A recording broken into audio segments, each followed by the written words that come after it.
This is The Baseline, discussing the hot button topics of the NBA. Welcome, everybody. You're tuned to The Baseline. Callie Warnshaw discussing the hot button topics of the NBA. It's been a long time. Sorry we left you, but we always have a strong show to bring back. That's how we do it. Yes, sir. Anyway, man. So listen, it's great to have an opportunity, especially the dog days of summer, to hop on and tap in and make sure everybody is good. And as always, man, it's always welcoming to do this with my brother for another mother, my man, Mr. Warren Shaw, repping out of Fort Lauderdale, Florida. What's good, Mr. Shaw? Good for you to be in the fold. Be tapped in for the summer. I know we both want to be tapped out in somewhere else and stuff like that, but you know, NBA grind don't sleep, my friend. It does not, and we're back here. You know, it's great to kind of get back into the saddle here and talk about some of the things we might have missed, kind of post summer league, if you will, and the NBA draft. So our content continues to arrive. We got a very, very special guest coming on here this week. Really excited to talk with that gentleman. But here, just kind of be back into this fold here too. But the baseline needs, you know, some breaks and some summertime as well. So we're trying to do like some of our contemporaries and still stay tapped in, but also get some rest and reprieve ourselves. Absolutely, man. It's great when we give ourselves the opportunity to kind of take a step back and you know, assess not just what the season is coming to, but also with what happens in the off season, because it's always just so immediate and fast. To even take to kind of get an overall view. So, you know, this is great because there will be an opportunity in time for us to really kind of chime in, give our assessment of whether or not teams, you know, and have done what is necessary to improve their roster to take a step forward, and then, you know, look at the teams that either have stagnated or may essentially be taking a step back, and maybe even look at teams who are completely rolling the dice with some of the moves that they've made. You know, is the risk worth the reward? So there's so much that we would love to, you know, obviously do, and we will get into those things. But, you know, as always, too, man, even the players and the teams, man, they need a break, right? But that does not mean that the NBA grind doesn't sleep, right, or doesn't stop. And so we are excited to have someone who is in the throes of being on that grind. He's going to do a little FaceTime with the baseline with us. Our man, Jordan Hinds. Really an accomplished basketball player, accomplished collegiate basketball player, accomplished player altogether. He's going to be jumping on board with this. We're going to tap in with him, you know, get his perspective, his views, what the summer is going to be like, and what the future is going to be like for him. He's a name that you do not want to sleep on because he is definitely in the midst. So a lot of good stuff happening. As always, be sure to get my man Shaw at the Warren Shaw. Where you can get NBA Game Face Lead, the show's Twitter handle, NBA Baseline, available on all the major platforms. You know where to find us. You can also go to www.thebaselinenba.com to not only check out this episode, but also all of our previous episodes that we've got archived in the home spot. You also know this if you catch us on the YouTube channel, that means we're rocking with the 19 Media Group family. If you see that blue and white logo, you know that 19 Media Group runs the content street. So please go to www.19mediagroup.com to not only check us, but also the family of great content creators that are a part of the 19 Media Group family. So let's get digging into some of the news and notes that have been taking place while we've been on our, you know, little hiatus, mini hiatus, I guess you could say. And I think the first thing that just jumps out, Shaw, is, you know, a lot of speculation was made about why the Milwaukee Bucks went ahead and just essentially released Damian Lillard, you know, eating, you know, most of the money that's owed to him and allowing him the ability to go and sign with anyone else without really figuring out, you know, where he's going to be. And where most people thought his intent is that he's probably going to look to sign, you know, take his time and sign with a contender, right? But he decided to sign with the Portland Trailblazers. And I think there's so many different directions you can go into this, but I wanted to get your perspective from this, Shaw. A person like Damian Lillard, an accomplished player like Damian Lillard, it isn't as if, you know, he's like in his 40s or something like that. And, you know, he's about to do a swan song like the next person that going to be talking about in a moment or so. But with him, why make that move to go back to the Portland Trailblazers, especially with the way that roster is currently constructed? What's the end game here for a Damian Lillard to do that? I mean, just the old adage of, you say you can't go home again, and he's proven that adage to be wrong. He never really wanted to leave, and he's somebody who has been admittedly, while yes, he wants to win a championship, he also understands or he feels like his career is not incomplete if he doesn't, if that makes sense. Like, it's something that, yes, all players want to win, but he wants to be a good dude. He wants to be a good teammate. He is going to be Hall of Famer. So all of those things are in place. And now the injury happens in the way that it does. Milwaukee does an unprecedented move in terms of, stretching him, if you will. And that allows him this opportunity to be the free agent for the first time, truly in his career. And he decided, and Chronic and company in Portland decided that they're going to mend the fences. And he gets to go home to where he's basically raised his family now for the last X amount of years, rehabbed over that time, and join a Portland team that is on the rise. Now, again, we know this is not a championship level team right now, but Phillips did a really great job last year with this roster. And they made some moves, in essence, to clear some way for some younger guys to play. And I think this is going to be in Dame's wheelhouse, especially this year of recovery, right? Really assess the team and the roster, give Scoot some leadership, give Shaedon Sharpe some leadership, and even Donovan Clingan, all the guys that this Portland Trailblazers roster is trying to build around. Dame will be there to be that guiding kind of force as well, alongside Billups in the locker room. And then the next year, he comes back and should be able to play at a reasonably high level. And then I think they'll see where they're at after that second year. So it allows him to, again, the time to rehab, be with his family, be in a comfortable setting, and mend the fences that he didn't really want to have been broken into to very, very beginning anyway. And then we'll see what happens in year 3, because he has a no trade clause. I believe it's a player option at the end of that third year. And if he does decide he wants to leave again to go, air quote, chase the ring, well, then Portland's given him that out, and he has that opportunity. So it's a nice story in a lot of ways, but it has nothing to do, I think, with championship as much as that's to do with comfortability for Damian Lillard and the Portland Trailblazers. I'm just going to quickly lean on to what you're saying, that this doesn't feel like, or doesn't have the sense of someone who's chasing a championship.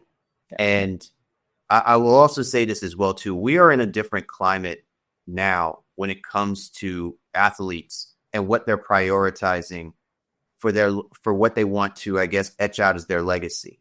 I'm not going to proceed to act like I know what Damian Lillard is prioritizing, but I will say, I think we've almost completely we're so much caught in the immediate moment of what an athlete is expected to do as a professional, is to go out and win championship rings. And part of that precedent, that pressure was applied, essentially by a LeBron James. And it then trickled itself down to when you see a person like a Steph Curry and a Kevin Durant and so forth and so on. Damian Lillard was among one of those elite superstar players who we were hoping would be in that fold, because he essentially led the Portland Trailblazers in 2 different occasions, opportunities to actually get to the NBA Finals, and fell short, right? And that's still a pretty impressive resume to have as part of your legacy. I think when you have a significant injury, depending on where you are in your age window, I think you reset the priorities about what matters. And you mentioned the fact that I think him being closer to home, him taking care of his family, I think all of that. And then I also think, too, Shaw, it's also to what you're saying. I want my legacy to be known that I always loved and respected what Portland gave me. They were the ones who rolled the dice on me. And I want to make sure that I do right by them. And I think we don't often talk about these things, because it isn't until after the player retires that he kind of, goes in that direction and speaks to those things. And if there is a very what's the word, animus relationship that severs, what goes on between him and the organization, whatever the case may be, then you got to have these kumbaya moments and let's make peace moments and documentaries of, nobody wants that. I think genuinely Damian Lillard has always had a love for the Portland Trailblazers. I think him doing this sets another layer to understanding a very unique and a very well-liked legacy of one of the most respected players of this generation, to play the game. And of course, you want to see him win a championship, but I even think he's okay with may not win the championship, but there's so many other things that I think that I've been able to do that will make me feel better about whether or not I do have the opportunity to hoist that trophy. One quick thing before we move on, Shaw, and I'm really curious because of what you were saying about him being, kind of a mentor, providing leadership to a guy like Scoot Henderson. You genuinely believe that the Portland Trailblazers still have faith or buy into Scoot Henderson? Do you still think that he is that guy? Because I could also say, too, that if Damian Lillard comes back like something of Damian Lillard of old, what do you do with a guy like a Scoot Henderson? Scoot Henderson is going to have to, leapfrog some pretty significant markers for us to buy into the fact that he eventually is going to be that guy, knowing that the man before you that left, that forced them to go get you, you still have not usurped, or superseded to that level. Yeah, I think, well, from what I heard, right, in listening to other shows and media, that Portland even asked Scoot about it. And not that he needed to bless it, but they wanted to let them know that this is the direction that they were heading, because many, for the same reasons that you might even be alluding to, right? Like, hey, is this really our guy kind of long term? And Scoot, listen, why not, right? You're bringing back basically your favorite son here in Portland, but somebody who I can learn from. And then Scoot's going to have all the runway, especially this upcoming season.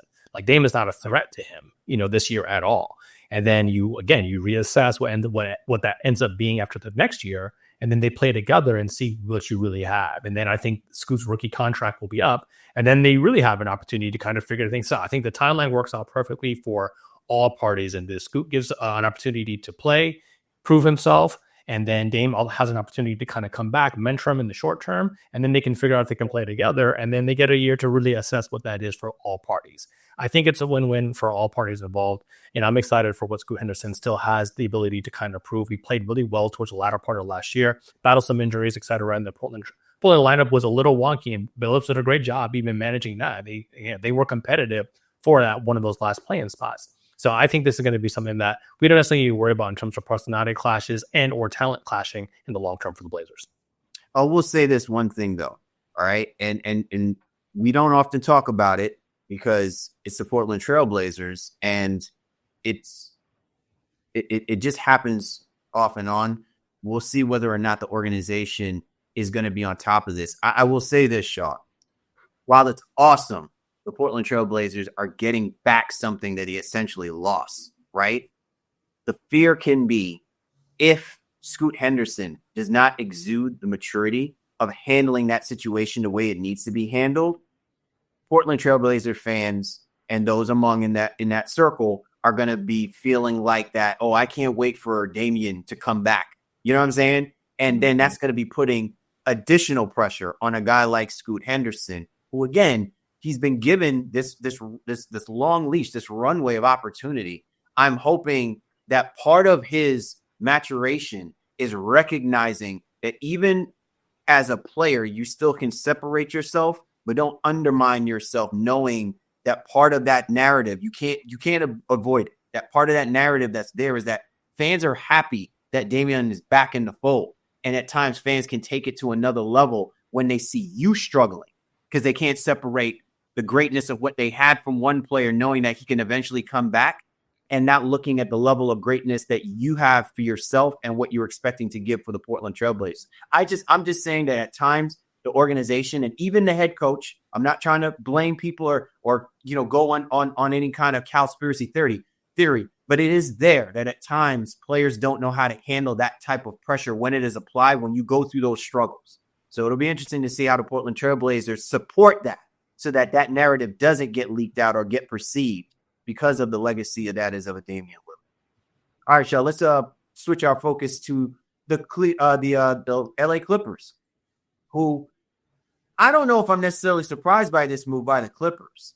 I am surprised by one of the moves in them getting Bradley Beal, but not most so surprised about the fact that Chris Paul decided to come back, to the place, right? I think people probably said to themselves, well, why didn't you go back to the New Orleans Pelicans? And it's almost as if my man just like, yeah, he's like, I blanked out the first 7-8 years of my career. My career really started when I was playing in Lob City, right? Like, yeah.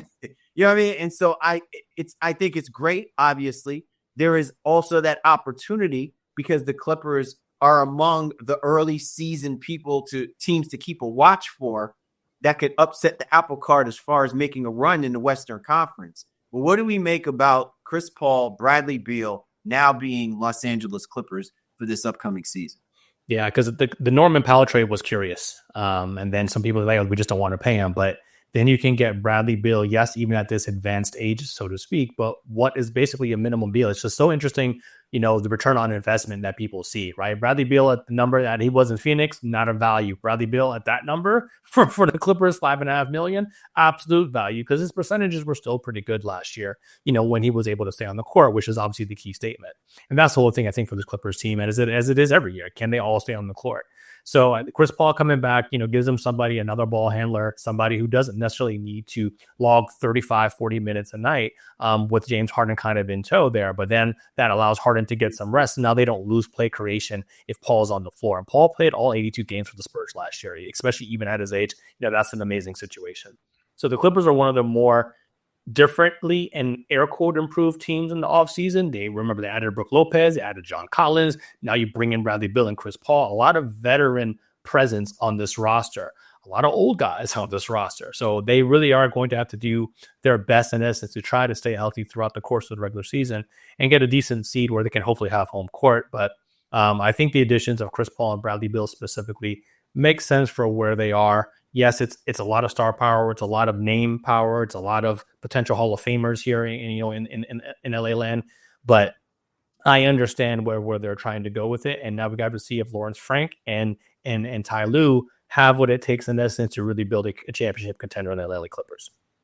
I just consider these interesting moves. I'm probably higher on the Chris Paul move because the Los Angeles Clippers have for the longest time really needed a secondary ball creator because they just never had it after, James Harden. I will say, though, that what makes this play interesting is that we could probably get rid of the notion that the idea is that they want Bradley Beal to operate kind of as a point guard space. I don't know why there has this been this struggle to really find his niche outside of his injuries with this idea that, if let's say you're running a 3-guard rotation, that, the assumption is he can operate in a point guard space. I think he was in a unique space when he played next to John Wall. I think John Wall allowed that, and especially with the different style of pace of play, it allowed that to get away with doing that. But he's never, to me, been a dedicated ball handler kind of guy. If you're going to have that ball exclusively in the hands of James Harden or Chris Paul, I think you make Bradley Beal a better player. The question is, can Bradley Beal stay on the floor long enough to allow the level of greatness for guys like James Harden and Chris Paul to help accentuate what he could actually give you? We'll see whether or not that plays. And that's part of that, quote unquote, low risk, low reward to you. I consider it high risk because, again, he's playing for a team that is in the spotlight. The Los Angeles Clippers are a high visible type of team. And I would have probably figured he would have gone back to a place that would have had low visibility to allow him to kind of really help bolster a team, boost numbers, but not really be part of the focal point, But again, but remember, he's slotted down now in terms of even the pecking order. Even with Durant and Booker, he was a third guy. And I think in this situation, he's the third guy-ish, if you will, and that's a distant third behind what Kawhi and James Harden are providing. So it allows him to be able to be a productive player, but not necessarily have to be sought after as hey, you absolutely have to produce because of all the other additions they made as well too. Think about even Chris Paul playing along with John Collins. John Collins is a very productive basketball player, especially as a lob threat here now. You still have Derek Jones. They still have Bogdanovich as well. So this Clippers team is not struggling in terms of roster and talent. And while I understand where you're intimating to when it comes to Beal, but his his impact is more superfluous, I think, in this way. I wouldn't say luxurious, but I mean it's superfluous because he can still secondary create. He can still do some of those things without the spotlight. Oh, well, we need Bradley Beal to give us assists and give us dimes. Oh, we need Bradley Beal to shoot 40% from three. He can have an average season and still be very impactful because of the other star power, assuming everybody stays healthy. I agree, but let's also highlight the fact that he's a scorer, right? And he's going to shoot the basketball, and therefore, where those opportunities are going to come into play in floor spacing, he's going to be one of those primary guys to get that basketball. You know what I'm saying? So that's the only reason why I'm just highlighting the fact that if it was something like he's coming in to kind of help support, again, if Kawhi stays healthy, James Harden's been pretty healthy for the most part. So him, I don't necessarily worry about. But if Kawhi stays healthy, Lopez stays healthy, Collins stays healthy, I agree with you, right? Like all of those guys, they will be more go-to guys, and that will allow Beal to kind of come underneath the radar. But again, that could be me in the fact that I would have loved to have seen Bradley Beal not be put in such a precarious circumstance and situation, and maybe Tyronn Lue and Lawrence and the way that this roster is constructed will finally allow for that to happen. So it will give a little bit more oxygen to the type of talent Bradley Beal is, rather than always what's off the court, like the contract situation and the constant injuries and all this other kind of stuff in a very interesting division that he is obviously playing in. Because it's not like he left and went to go play in the Eastern Conference or went to go play in the Northwest Division, Southwest Division. He's still in the Pacific. So he's still sitting with the Warriors, the Lakers, and the likes. So it's not like that has gone away. And it'll just be interesting to see what kind of productivity he can actually give us. All right, Shaw. Finally, one last thing that we wanted to get into. The Los Angeles Lakers made a play, and they brought in Marcus Smart, our guy. You know what I'm saying? The bulldog. He is now a Los Angeles Laker. I don't know how he feels about it. Clearly, he feels happy about it because, the Lakers are going to need him. I feel good because, I think he was lost in space, being a Washington Wizard, albeit I thought that there could have been an opportunity for him there if they had an idea or had a clue what they were doing. But clearly the Los Angeles Lakers, they needed to kind of really fill up that depth. And they also needed a guy who could be a defensive bulldog to kind of help show that way. What do we make about the Marcus Smart move going to the Lakers? It says a lot about Marcus Smart. 2 years here being injured for the most part in that Memphis thing, and then goes to Washington and, plays X amount of games. Doesn't really have much of an impact in either one of those situations. But Luka knows what it is, and Luka knows he needs help on the defensive side of the basketball floor. He needs a few when he's out there on the floor. So if you're recruited by Luka and you're Marcus Smart at this stage of your career, you're going to answer that call, even if it means going to what is air quote considered a rival team from the team that you played for previously in Boston. So I think it's a nice fit for the Lakers. He's not exactly Dorian Finney-Smith, at this stage of his career, but he can also provide leadership. He's been through many a battle, although he doesn't have a championship ring per se. He knows what it is to kind of compete at certain those levels. And I think alongside LeBron, obviously with Luka in tow as well, this Lakers team has done a decent job this offseason. Again, I wouldn't go so far as say that they're championship level. We'll see how it all plays. And I'm not going to get into, Luka looks so great and he's skinny Luka and all the things that we're all get excited about in the offseason because we have nothing else to talk about. But the move itself makes a lot of sense, especially at the price that they have him at. And, it doesn't usually happen the other way around where other Lakers, like longtime Lakers, end up joining Boston. It just seems to happen that longtime Celtics ultimately end up playing with the Lakers at some point. So interesting conversation to be had, but I'm happy for Marcus Smart and the Lakers in this situation. Listen, I'm happy for Marcus as well, too. I think that he is a much needed player and he needs to be on a team where what he brings to the table can be appreciated and valued. So somewhere along the lines, what that might look like with how JJ Redick, wants to deploy and utilize the roster, great. But, he's always proven to be a Swiss Army knife, right? You need him to play point guard. He plays the point guard. You need him, to basically D up front court players, go in. He does that. And I think that was something that was sorely lacking for, not just a role roster perspective for the Lakers, just in general. I think that was too much of what was expected from LeBron James. And I think you need that secondary player to be that kind of person. And again, alleviate the pressure off of Luka, who a lot of what his attributes usually lead to or lends itself to is more to the offensive side of the basketball. So if you have that for multiple players from a defensive side of things, that takes the pressure off, like you were alluding to with regards to Luka. So I appreciate the fact that if the Lakers are really going to utilize Marcus Smart, he has so much opportunity and space to really help them in so many different ways, and really help bolster up that backcourt, which obviously was a sore spot despite the offensive productivity that they had in that second half of the season. Definitely could utilize that for their roster.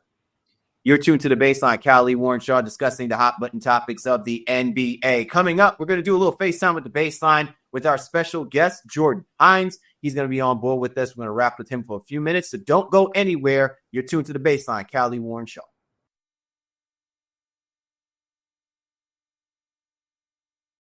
Time now to do a little FaceTime with The Baseline. Cal Warren Shaw, The Baseline NBA podcast. And on board with us to do a little FaceTime with The Baseline, man, we are so excited. He is 2024-25 CIAA Player of the Year. He's the leading scorer in the CIAA, an all-conference selection.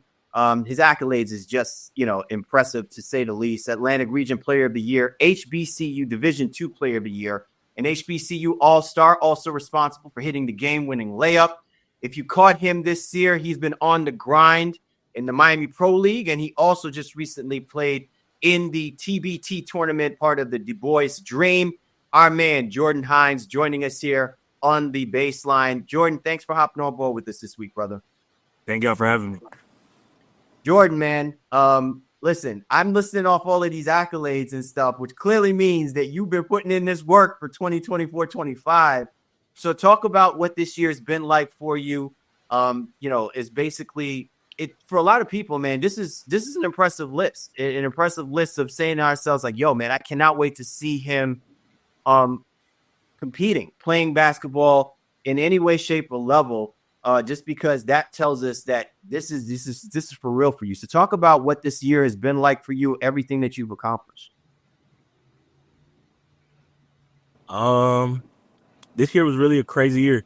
It still doesn't really feel real. Knowing that it was just my last year of college basketball, I really just wanted to go out with a bang and really just had the best year possible. And I feel like I really accomplished that. It's been a lot of accolades. I feel like I really haven't been able to really just sit back and really enjoy it. I feel like once I received one, another one was coming in, so I couldn't really just enjoy the other one. But it was definitely just a blessing. I feel like it was a lot of hard work, and I just give all my glory to God, really. Well, Jordan, I had you on Dope Interviews, a little over a year ago. I guess that was the beginning part of the junior year. And, just to kind of see how you've been able to take success that you had there and then continue that success into what was your final year at Bluefield. And now on the grind here, trying to get into that pro aspect. What's the biggest thing that you've learned, I guess, since leaving college, if you will, right, and getting all those awards and now kind of on the grind to trying to establish yourself to continue your journey as a pro basketball player? Like, kind of like, what are the things that you learn, playing at both, basically between the college level and now trying to get into the pro? I would just say right now, I feel like my college career is pretty much behind me. I'm kind of done with that. I'm really starting over. I'm starting all over. I'm right back at the bottom. I'm really just trying to work my way up.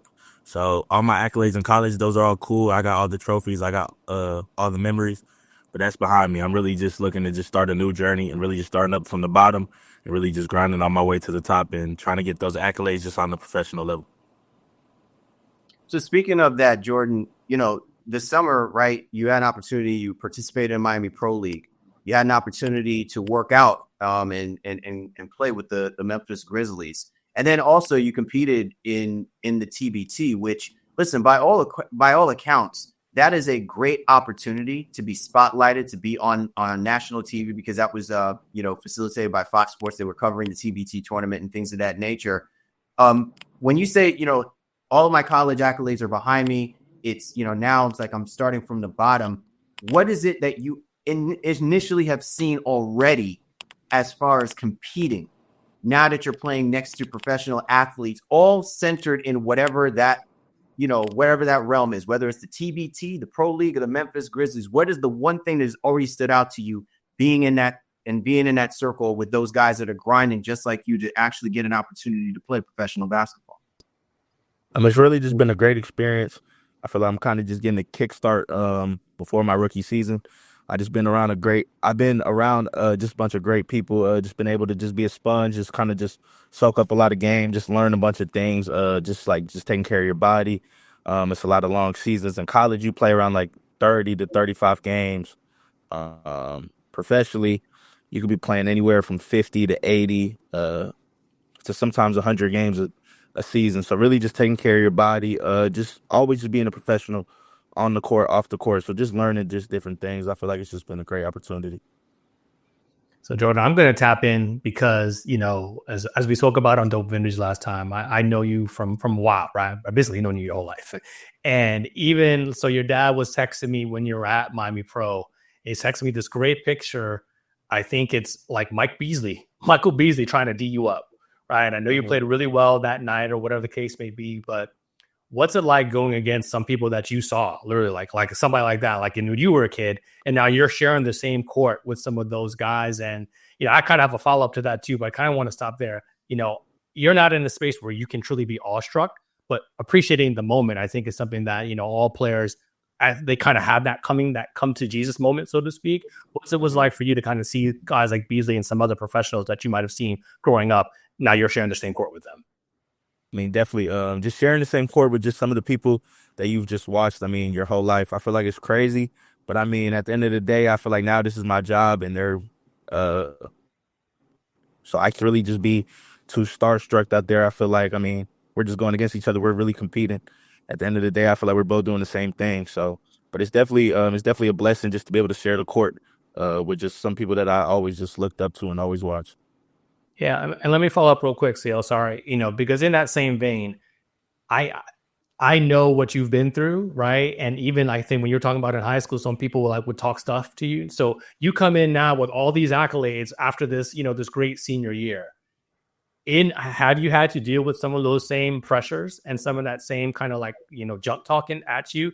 Like, hey, young boy, just because you were the CIA double player of the year, that don't mean nothing here. Like, how are you handling some of that? Or have you been met primarily with love, in the situations you've been with? I would say it's been a lot of love, really. But I feel like it's basketball. It's a lot of trash talk on both sides coming from everywhere. So, that doesn't really get to anybody because I feel like now at the end of the day, everybody's professional and everybody has accolades. Everybody was good in college. Everybody was the best player on their college team. So it really doesn't even matter anymore. Jordan Hinds joining us here on the baseline, doing a little FaceTime with the baseline. So, Jordan, I want to dig into your preparation real quick, right? And I don't want you to let off any, any secrets, anything like that. We try to put you on the spot like that. But I do want to tap into what is your preparation like? You're going into a scenario, for example, like in the pro league. What kind of goals are you trying to set for yourself? I know that usually athletes will say, I just want to play to the best of my abilities, and things of that nature. But I know that you as a professional athlete, you have specific goals like, hey, I want to be really efficient from shooting the three, or I definitely, want to elevate, my interior game, scoring in the paint, whatever the case may be. What's your preparation like for you when you're getting ready to go out there to compete? I would just say, I feel like I was always labeled as a scorer, and I kind of just feel like that my defense was just kind of overlooked. So really just showing that I could really defend I'm at a high level, really just guard, really I feel like the 1 through the 3, really just showcase that because I feel like professionally everybody can score the ball, everybody's talented, so just doing all the little things. I try really just pick up full court, really just get my teammates involved, show them I could pass, run the one, just do things like that because I feel like everybody can score the ball and everybody knows I can score the ball. So. Yeah, Jordan, I think one of the things, about your game that I've seen specifically is that ability to defend. I think you were steals leader, I think, in that first season or whatever the case would be, or had a volume amount of steals, but that's not like the measure of a true good defender. Like you pick up, right? But also I think an underrated part of your game is kind of like that secondary play creation, right? Because you do pass the ball, you do look for others, and you're not, overly selfish, even though you've had to be the man in certain situations. So what advice are you getting from others, when it comes to that? in terms of like how to make your hay and to make your way as a professional? Is it say, hey, lock in on that defense, showcase those other parts of your game? Or is that something that you're just kind of doing because you feel like it's been underrated? Really just all the feedback that I've received is pretty much obviously I feel like every basketball player's goal is to play in the NBA. When you get to the NBA, I mean, you're going to be on teams with greats, Kevin Durant, LeBron James, Stephen Curry's, I mean, scores. So, I mean, you really just have to play your role. And at the end of the day, I mean, you might only get 3 shots in a game, if that. So, I mean, what other things are you going to do to impact the game? So I feel like that's just been the biggest things, and really just trying to just showcase those abilities that I have. What are the things that you look to when you're competing, right? Like, I know that there's some athletes, they are strictly honed in on focusing on playing the game of basketball at a high level, and they don't pick up on the IQ aspects of the game of basketball, don't realize that they're standing next to very valuable resources, assistant head coaches, other athletes, players, and things of that nature. Do you see yourself as someone as a basketball lifer? Like, you see yourself 10, 15 years from now, whether or not you're playing the game of basketball professionally, in some capacity, the game of basketball will be a part of your ethos. Like, you see yourself maybe even coaching. You see yourself, maybe out there behind the scenes. Is that something that you visually see for yourself, regardless of whatever it is, and everything that you're doing for that is lending itself to that aspect of it? Like, are you still absorbing and picking up those things that are making like, wow, this is why I love the game of basketball, because I'm getting to see not just little glimpses of it, but I'm seeing everything that goes along with it? No, most definitely. I definitely, whenever the ball stops bouncing, I definitely see myself still around just sports in general, even if it's coaching. When I was in college, I was shadowing our announcer. So that's kind of what I was looking to get into. I had my own show at school called Big Blue Spotlight, where I just interviewed athletes and kind of just try to just give, because I know my school was a small school. So really just trying to just show that we have great Division II athletes and really just give them the spotlight that they might not necessarily get all the time. Oh, that's awesome, man. I love that. I love that. I mean, and I especially, and I don't have, obviously this is like the first time we ever speaking with you. I know Shaw has grown up with your dad, and I actually know your dad as well too, but I live up here in New Jersey. What I was so impressed by is you accomplished these at an, at an HBCU, right? Under the HBCU. You have reinvigorated the conversation of why HBCU is important, because of not just what you did on the basketball court, but just what you're highlighting too, is that you're also doing things off the basketball court as well too, to highlight those things. And I just want to give you your flowers for that, man, because we often are so focused in our own personal passions and goals that sometimes, to your point, we don't stop and see how much of an impact it actually has outside of the game itself, but it's having an impact. And I just want to make sure I give you your flowers for that, bro. Nah, thank you. I appreciate that. Jordan, before I let you ride out, man, just so kind of like what's next over the course of the summer. Again, Cal alluded to some of the major things you were kind of already accomplished, but as you get into this here, training camp's going to open. Obviously, Eurobasket's about to start here in a couple of weeks. There's going to be opportunities to, join training camps, kind of like what do you have kind of in your calendar, in your schedule here for the next couple of weeks and months as we head towards hopefully be an NBA season? For the next couple of months or the next couple of weeks, I'm really just trying to decide if I want to go overseas. I know for the G League, I'm trying to go that route. My agent was just telling me that there's going to be a couple camps and stuff like that opening up in September. So probably just do that, just try to make a squad. If not, then just go overseas. So that's pretty much just my next steps, just staying ready, just being prepared for any opportunity. Is there an overseas country that is of most interest, or you just want to hoop? It don't even matter, but I mean, somewhere. I might have a couple offers on the table, but really my main thing right now, I'm trying to stay stateside, and stay in the and do the G League thing. But if not, it's still just a great opportunity to be able to play basketball, and that'd be my job, just to be able to have a job and do what I love. So I can't complain.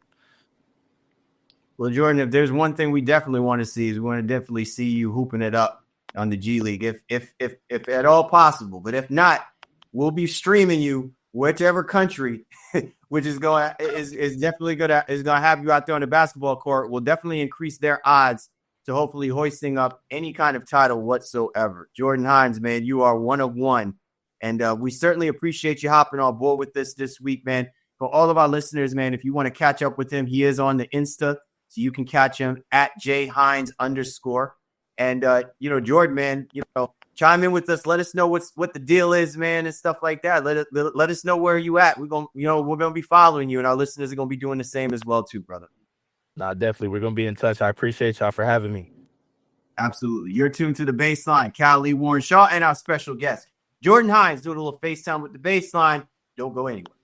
We are back. Callie Warren Shaw, Baseline NBA podcast. Awesome conversation with our man Jordan Hinds Shaw. I know a lot of people when they do these podcasts or they do these shows and things of that nature, the first inclination is probably to find a high profile athlete, someone that's already playing in the NBA. And I don't think we take enough time in general. I'm just saying in general, we don't take enough time to really talk to the athletes that are aspiring to play at that level and really get an understanding of what the grind is like for them and what the expectations are. It's usually like being highlighted in like these little, documentaries where there's this level of dramatization. We don't get the uncut, unfiltered perspective of things. Now, obviously, we're not going to sit here and, try to draw out, anything per se to make a player or an organization or anybody like that look bad. But again, to your point, I appreciate the fact that, you're giving him a platform, or you're giving an athlete like Jordan Hinds a platform for him to speak his perspective, because I think people do need to appreciate what these players actually go through to position themselves for the opportunities to even be considered to play professional, whether it's the NBA or anything of that kind. Just because you were great here in college doesn't mean you just get to walk out and go anywhere you please in other countries. Like, there is a process even there too. And dare I say, there are politics involved. You know what I mean? So I just, again, it's just great to have those opportunities. And I'm glad Jordan was on board to kind of really speak to it, because again, you would think that based off of his resume, he should easily be like right now coming off of us talking about what's going on with him and what he did in the summer league, or saying like, oh, he's going to basically be a part of some sort of a roster spot for a professional NBA team. And that just doesn't always happen as quickly and as instantly as I think we think it should. Yeah, there's beauty in the struggle. And I think being able to tell the story of that beauty is important for us here on The Baseline, and as a part of the 19 Media Group ethos, if you will. But Jordan is somebody who's a special individual. And it's interesting because he's saying it himself, right? Everybody's good. Everybody has accolades. Everybody was the best player, on the proverbial team. And so that doesn't make you special, in certain those environments. But what does make you special is recognizing that and having the work ethic and to try to get to the next level. So, hey, you were a great scorer. Well, he said, I'm going to focus on my defense, right? No one talks about that. And nobody talks about his secondary playmaking. So that's why I think somebody like him is poised for success at the professional level. And whether that's the NBA or overseas, he's going to be playing basketball somewhere. And I'm confident of that. And there's stories like his all over the United States and all over the world, ironically. I don't know if you caught, ironically, we spoke about Luka a little bit earlier, but Luka and Steve Nash and some others, they're basically doing like a study on, European players and what it means when you're playing at this age and trying to get to the next level versus American players. And then you can even study that certain players lose, they get burnt out because they're no longer playing for the joy of the game. They're playing to try to just do, because they're all this pressure on them to make it at XYZ level. So it's it's kind of it's a dual-sided coin in it, because you still want people to enjoy the game, but it doesn't mean that's all that there has to be to it. So I really liked your question about like, will basketball be a part of your life, whether or not, you're getting to dribble the basketball yourself, or do you go behind the scenes in some capacity? And he was prepared for that answer. And many people are not prepared for that. They're not thinking about what will happen if I don't make it. But either way, Jordan's still young enough where he has an upward trajectory in this game. And we're going to be really excited to see when he does get to his goal here of playing professionally. Yeah, and I think, and I appreciate you acknowledging that part of it, because under no circumstances was I like trying to, make it sound like he wasn't going to be successful. I actually, and I know that, but I think sometimes people think that when you're asking that question, it's to kind of elicit this idea. Are you thinking just beyond the game of basketball? I was also more curious about how much of this game are you getting an opportunity to absorb? Because to your point and what he said earlier, he's like, I haven't even had a chance to really soak in the accomplishments. And you know what? Great players often are going to have that kind of a response. I don't have time for me to really appreciate what I did when I finished my senior year, junior year, whatever year of basketball, and all of these things that you're telling me I did, I accomplished and achieved. Maybe 10 years from now, this might be great, or somebody might remind me from the alumni staff or whatever, but I can't think about that. I got to be thinking about the next thing. And that, I think, is what impresses me a lot about what Jordan Hinds is speaking to. And then the other thing I wanted to highlight this, Shaw, before we, before we chime out and everything, what I really appreciate about what he was saying too is he understands that this game is not just about what the talent reflects. It's also about what you absorb. It's about the IQ level. We are in that stage of the game, the culture of basketball, where your basketball IQ has to be at the highest level. And if you're not showing that, they are not working with you, man. It's not that they don't think that you're talented. It's that they don't know what to do with that talent, and they ain't got the time in order to figure that part of it out. It's going to be up to you to do that. And that's a reason why, we often talk about this regarding teams like the Golden State Warriors and teams like the Oklahoma City Thunder. We didn't get to this point about talking about SGA without saying to ourselves, there's something else to his game that is making him the great player that he is. And it's the ability to process. It's the ability to utilize that IQ. It's why we talk about the Steph Currys. It's why we talk about the Klay Thompsons. It's why Kevin Durant is now the player that he is right? And will always be. It's not just because he was able to put that ball in the basket with efficiency. It's that he knows that when he is efficient, he is literally one of the best players in the game of basketball has ever seen. To do it with so few and get so much out of it, right?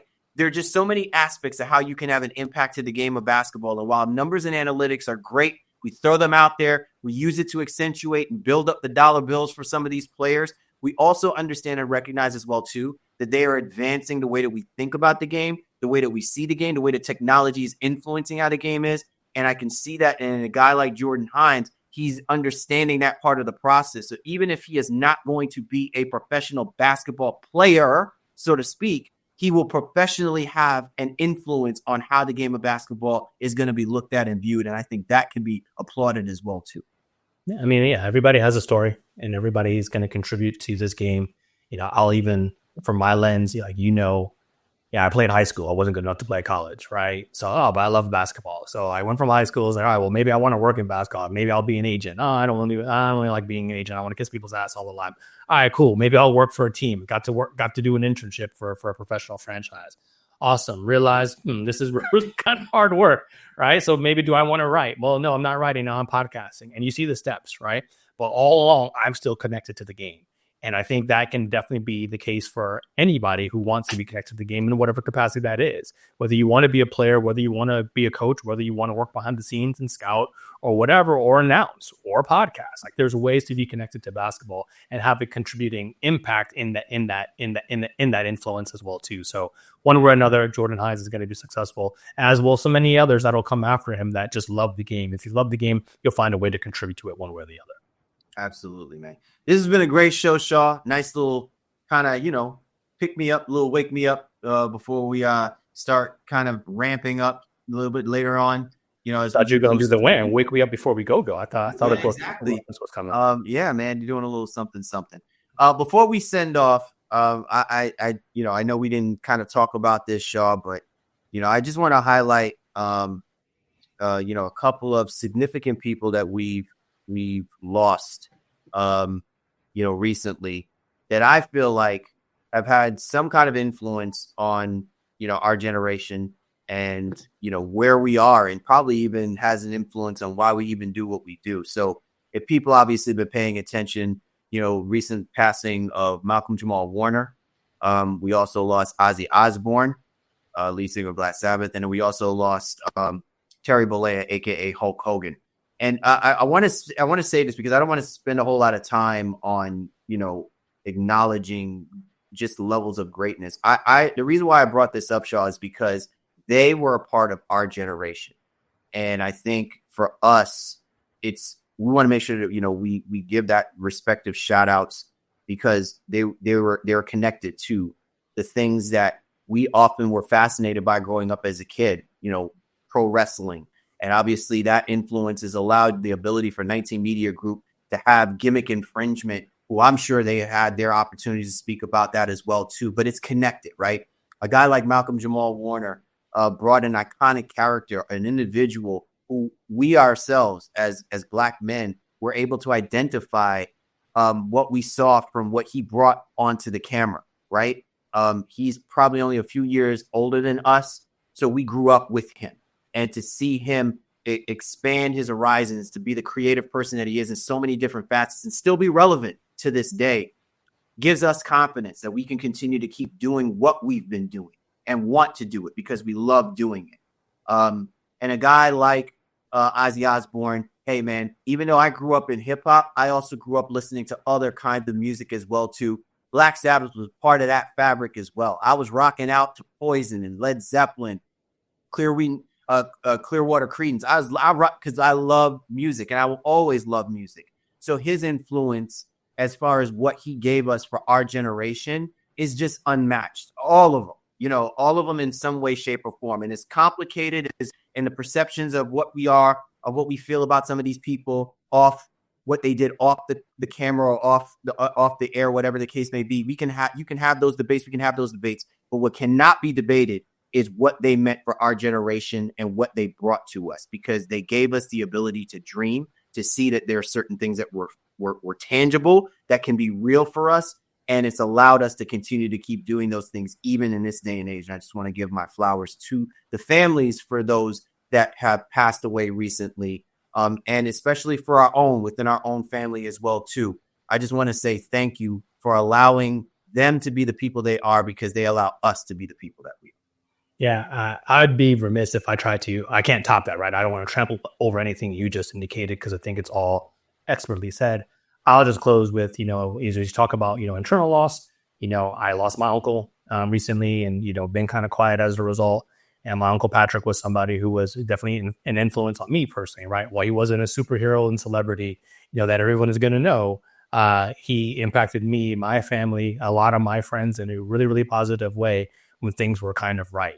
And so I just wanted to, give him his flowers as well too on this platform, and pay my respects, to somebody who really helped grow me, really helped raise me, showed me a lot, and showed my friends a lot. Like when I've been thinking about him, it's just been like, man, we laughed, we laughed and laughed some more, and played cards, and we ate food, and we talk a lot of shit. And it was just, he was a personality into that of himself.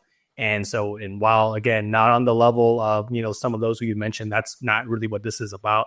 He was a celebrity to us and a celebrity to me specifically, and really helped me become the person that I am in a way that I haven't always been able to recognize and put my finger on. But he's the reason why I'm not as shy as I probably want to be. And because he was not shy, and he kind of forced me to kind of come out of my comfort zones. And, you with this podcast forced me to kind of come out of our comfort zone. And here we are 12, 13 years later, still doing the baseline. So shout out to Uncle Patrick, man. We love you. We miss you.